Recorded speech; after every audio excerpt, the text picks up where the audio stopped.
Hello, today I'm in Ford Focus.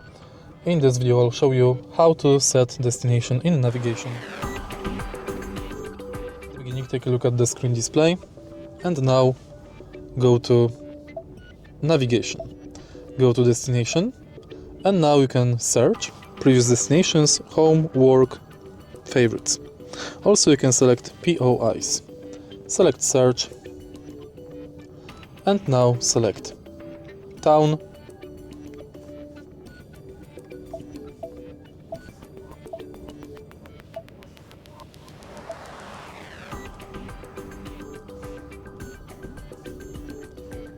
street,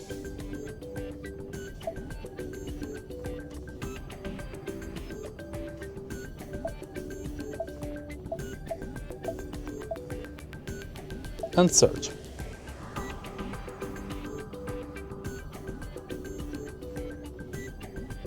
Select address and tap start.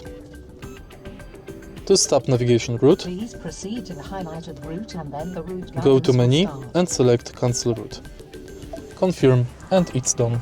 If you find this video helpful, please leave like, comment and subscribe.